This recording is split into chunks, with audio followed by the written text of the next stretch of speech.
Maggie Sauter. I'm the UC San Diego Campus Sustainability Coordinator, and with me is... Hi, I'm Kristen Hansen. I'm the Sustainability Analyst working for Maggie.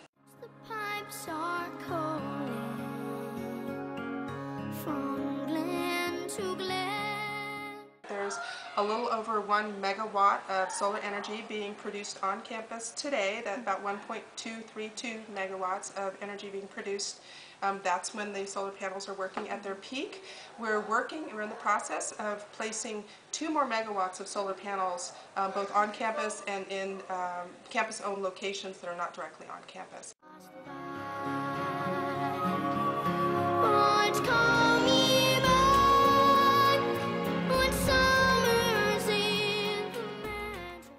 And we do that using what we like to call OPM, or other people's money. So we do this using grants, incentive programs through the energy companies, etc. So, and then partnering through power purchase agreements with solar companies. So we're doing it without expending any funds, but we're able to save money on our electricity costs, and we're improving our campus energy portfolio.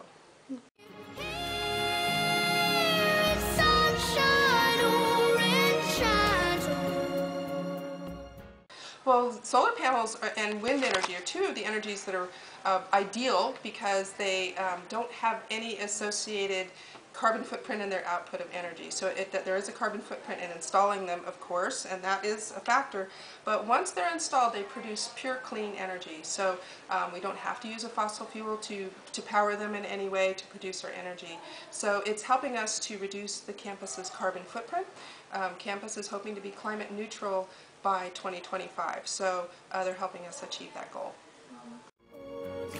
Danny boy, oh Danny boy, I love you so.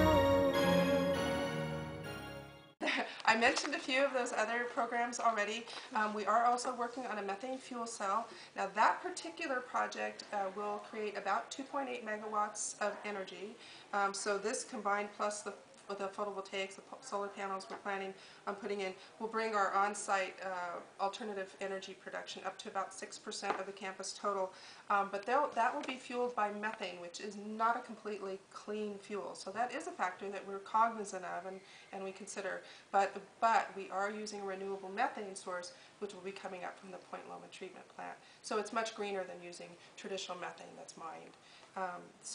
Which is the best? That's a really tough call. I think that there's 2 things that I'll say about the best, because I don't think anyone can really define the best. But first of all, what we're working to do is create a portfolio that's balanced and diverse. And it's sort of like not putting all your eggs in one basket. So we're developing the methane fuel cell, the photovoltaics. We're looking at developing an energy park where we can use alternative fuels for our vehicles.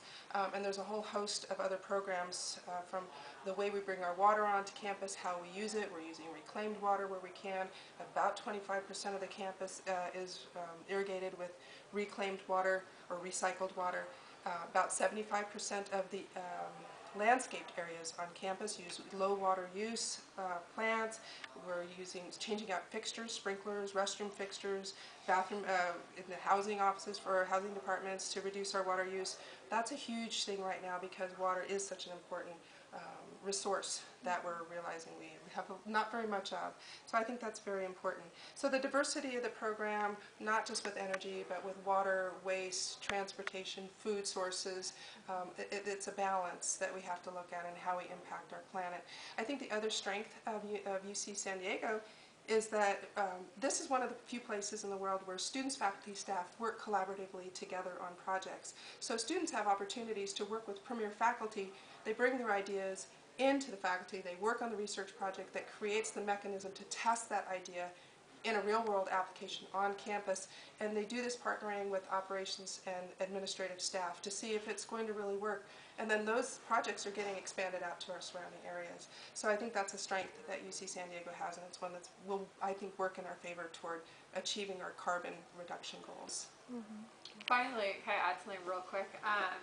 not only are we focusing on a lot of the resources, that's what a lot of people think of when you think of sustainability and conserving your natural resources, but we're also thinking of conserving financial resources because we are in a tough fiscal climate. But then finally, there's 3 parts of sustainability, and the final one is also the social justice. So a lot of what we're doing on campus is, and we can't discredit it and not say it's not most important. None of these are the most important. They all have to be there together. You have to have the social, you have to have the financial sustainability, and you also have to have the environmental sustainability. So we have a lot going on with fair trade on campus, and we feel that all 3 of those have to come in together, and you can't have just one and focus on one because you won't be sustainable without the other 2. Yeah, excellent point. And I think one of the other really difficult parts of sustainability is getting the message out, and how do we educate our campus community and our surrounding community so that people feel like getting involved and understand that they can contribute.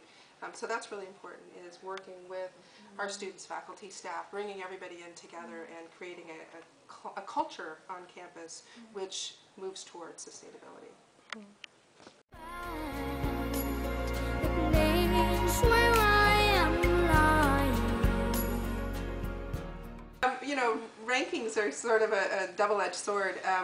The rankings are a good indication of how we're doing, and so we do pay attention to them, but we also want to make sure we're spending our time doing productive things, which then of course will hopefully build our rankings up. All of the programs we've mentioned are very important. I think that probably most important is outreach and bringing our community in and getting people to feel as though they're part of the solution and that they can contribute and they're excited about contributing. So a grassroots effort is very important. All of the administrative operations types of programs are moving forward, and we're glad they're moving forward, but we always need new ideas. What's the next step? What is it that we haven't thought of yet that we can do that's different and better? And this all comes from bringing people into space and brainstorming and talking and having those conversations.